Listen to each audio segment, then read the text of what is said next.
In this video, I'm going to show you how I calculated my day rate for my freelance clients. This is a tool that is available in the Amagi freelance business course that I've created, and I'm just going to talk you through the steps that will help you work out what the best way to calculate your rate is when you get started. So step one is you want to do a bit of background research. You want to look across other freelancing platforms, maybe Fiverr or Artwork. Personally, I don't like them for the type of work I do, but you can also look on LinkedIn or job adverts. Doing a job search is a really good idea to find out what is high and low, and also speak to those people already doing it. And once you gather that information, you should, with enough data points, be able to have a high and a low figure for each to fill out this section here. So if your low figure on the platforms, you're seeing the lowest that you find is 150, then put that in. If the highest that you see people charging for these types of services is 350, then you put that in as well, and that will average it out. Likewise with the job search, sometimes it's quite useful also to take the yearly salary advertised and then divide that by the number of days across the year to get a balance of what is high and what is low. But the best source is always going to be speaking to people already doing it. So whatever your field of expertise, whether you're a website developer or you're a marketing person, whatever it is, reach out to people that you already know, or at least have connections with on various platforms and find out what they're charging. Normally, people are pretty helpful, so I wouldn't worry about just asking them for that information. And once you've filled that all out, you can change it, whether it's based on hourly or day rate. That will give you averages, so like a low figure average and a high figure average of what you could possibly charge. The next step you want to do is start looking at your potential expenses. Obviously, this isn't going to directly affect what rates you charge, but at the very minimum, what you're charging should cover your business expenses. So this could be everything from having a paid LinkedIn account to your phone service that you might have. Maybe it's your accountancy fees. I've also put in company car and digital software requirements that are part of my personal expenses. And that means that whatever the yearly cost of those, I need to be at least making more than that after tax from what I'm charging. Step three is to also look at your personal expenses. So, not your business expenses that we're looking at before, but your personal expenses.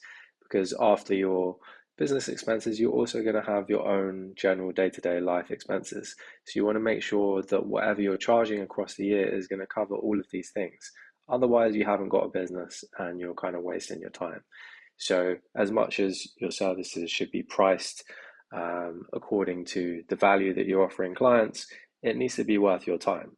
So this is just a sense check as you're getting into deciding what your rates are going to be and you're starting your freelancing business. Step four is to work out how many days per year you're going to be working. Now, in the UK, as a standard, if you're an employee somewhere, you're probably going to get around 20 to 30 days leave per year, which is a good basis to work off. So if you know there's going to be 52 weeks in a year, approximately there might be 40 of them, 48 of them that you would be working for. So times that by five, and you can get a rough idea of how many days per year you'll be working. And then going back to the low and high estimate of what your potential income could be, um, this figure here is using the low end estimate in step one. So it's taking the averages of all those figures that you've researched and totaled it up across the year of how many days you're going to say that you think you'd be able to work per week, and that gives you a rough idea of what you could earn per year. Likewise with the high figure, so if these figures were correct for you, as you change them, obviously the figures will change. That will get a bit lower. Let's say it was, I don't know, a bit lower, then this will change as well. This is really crucial because it gives you a realistic expectation of what you could be earning when you first start out. Step five is to then consider your taxes. So in the UK, I know that the corporation tax is, I've rounded it up to 20%. Um, Last time I checked, it was about 19% something. For companies earning significantly more, you could be paying 25%, but whatever, take the general figure, and this step five will help you work out what your profit before taxes and after taxes would be, and also give you a rough estimate of the amount of corporate tax that you would envisage yourself paying based on the potential earnings. Again, using the estimated high and low figures. Also, there's an estimate of what your potential business profits would be. And then, if you want to, you can also potentially work out your personal income tax for the year. This is using the UK-based government website. I can give recommendations for other websites, but this should help you work out what you need to potentially be paying at the end of year for each of these things. Of course, I highly recommend you use an accountant to work these out, but when you're planning your budgets and your finances for the year and what you think you could be earning and what your expenses are, it's really good to have a sense check of roughly how much you need to maintain in your business account to pay these taxes at year end, when you do your accounting.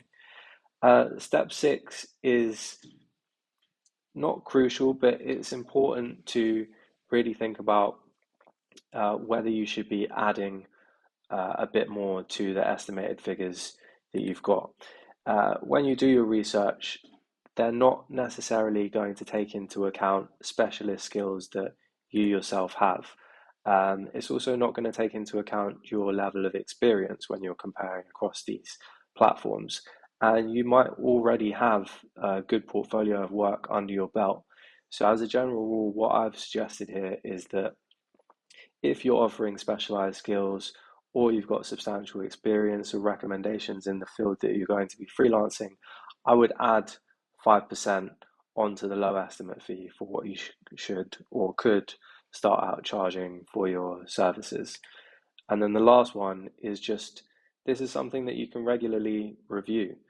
Uh, it's not like when you're in a job and you're employed that you can just have a fixed salary for what you're earning. You can review these every 6 months to a year. If you think your service has improved or that you're potentially lowballing yourself at the lower end estimate of what you could charge, you can increase your fees. And this is a good sense check to just test the feedback that you're getting with your clients, the reviews that you're getting, whether you think you can offer more, whether you think you can charge more. So that's it really. This gives you a good basis to start from. Uh, in the beginning, I would always start with the lower figure of what comes out, and then increase from there as you go. It's a really good way to consider what you should be charging for the market. But the best thing is once you're started, you'll get that feedback. You'll know when you're charging too much because people won't book you, or you'll get direct feedback saying that. So start on the low estimate and then increase it every couple of months until you reach that high point, and then you'll find your sweet spot of what you need to charge. So I hope that was useful. If you want to get this tool, it's available in the freelance business course. But if you've got any questions, just drop me a message and I'll see if I can help you as well. Cheers.